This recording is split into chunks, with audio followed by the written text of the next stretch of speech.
to today's video, which is a sourcing technique that we use to help us find the best property opportunities across the UK. We're going to be using Rightmove in this example, and it's a series of a couple of different videos that we filmed recently to show you step by step some of the processes, some of the tools and techniques, and this is one of the ones that we use to find properties that have been on the market for a long time that should and could be a really interesting opportunity that others might have missed. So we'll go straight into it. It's very simple, and there's a couple of steps to it, but we'll kick off with step one. So simply use property portal of your choice. This is using Rightmove because it's currently got the most property opportunities.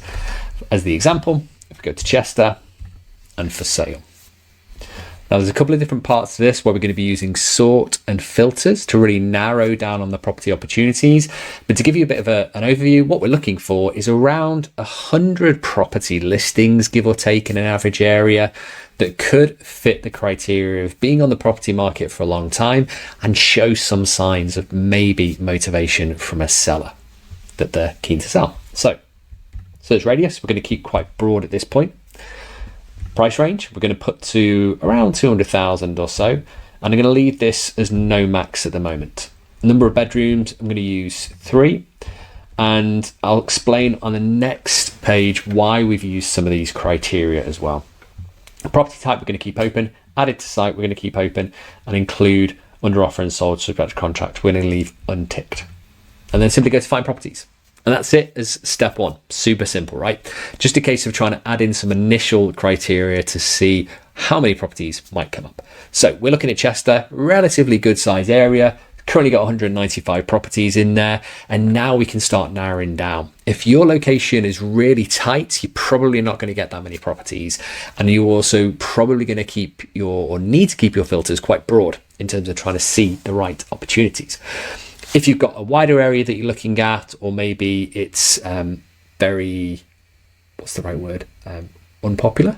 So you've got lots of properties on the market for sale, lots of properties that haven't sold for a long time, then you're going to have more properties to look at and opportunities to go at. So I'm trying to give you a bit of a broad range here of techniques that can work in all types of locations. So we've got Chester, we've got a price range, and this is where I now start to narrow it down if we've got too many properties. So I'm going to go from no max to about 300,000. Let's see what that does. Great. So a nice number of properties there. Property types, you can change this here depending on your strategy. So if you're looking for a holiday let, purpose-built student accommodation, HMO, buy-to-let, this is where you can kind of now start to add in your property types. For this example, we're going to keep it quite broad. We're going to leave all property types open. We're going to click done. Filters. There's certainly some filters here that I'd recommend turning on or off. Don't show new homes, buying schemes, and retirement homes. For the average property investor, they're usually not a fit, so it's worth taking those out. Anything else I'd keep the same. And then it's a case of trying to really narrow down that search from here are the potential opportunities, there's 74 properties that fit your criteria, to then which are the ones that have been on the market the longest, which might show some signs of a motivated seller, and which are worth adding to your shortlist. Because when you're searching for properties, it's all about the numbers game, right? In terms of buying it for the right price, but also having enough opportunities to look at. If you don't have enough, then when you go to place the offer, when you go to do the viewings, you might be a little bit more tempted to chase after the wrong deals. Whereas if you've got loads of opportunities, it gives you much more of a chance to find those perfect properties. So 74 is a good example. And then here is where we'll show you the next stage of this approach. So first of all, the sort criteria, we're just going to invert. So rather than the highest price, we're going to go to oldest listed. And this gives us top to bottom the properties that have been on the market the longest. Now, there's a couple of things I'll point out here in terms of features that Rightmove currently show. Many other property portals do this exactly the same as well. So what you tend to have is at the top, and then sometimes further on down the page, featured properties, premium properties, sponsored properties, different terminology for it. Ultimately, it's the same thing, where an estate agent is paid to have their property front and center to a user search. Typically fits some of the criteria, so that might be the price range, number of properties, type of property, for example, but it is likely to fit the other criteria in terms of sort that we've just done here. So I'd usually recommend to ignore the featured properties and the premium properties in that list, unless it's something that really jumps out.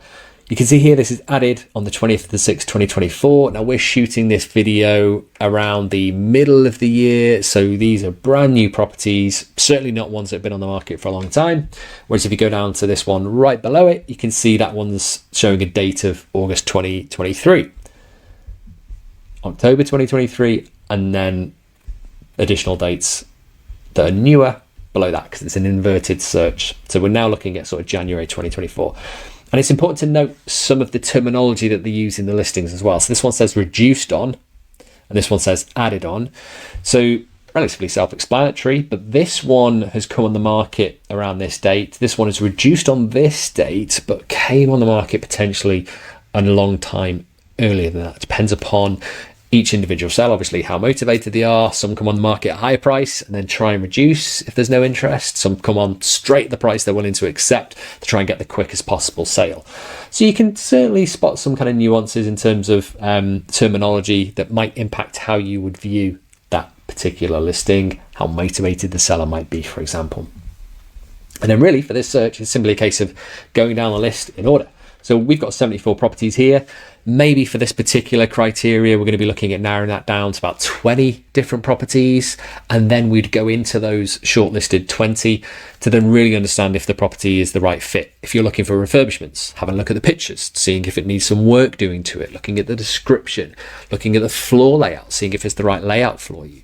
Or if you're looking at a buy-to-let or a holiday let or a student let, making sure it fits the rest of your criteria, because it's going to take an age to try and do 74 viewings. So we need to narrow that down. And we'd probably then go from 20 properties in the shortlist to maybe even a handful, less than 5, typically 1 or 2 that you'd actually want to go and view. So it's a step-by-step process. Step 1 is simply a case of trying to get the number of properties in that area narrowed down to a sizable amount, but an amount that you can actually do something with. You can potentially shortlist. Step 2 is then looking at those properties further and narrowing down even closer to the ones that you want to view. And then step 3, it's going to be then a case of arranging viewings for those properties. So it's simply a way of improving your initial opportunities, your initial shortlist. And this is using properties that have been on the market for a long time. So scroll down, click save, add it to your sort criteria, and then you can further shortlist from there.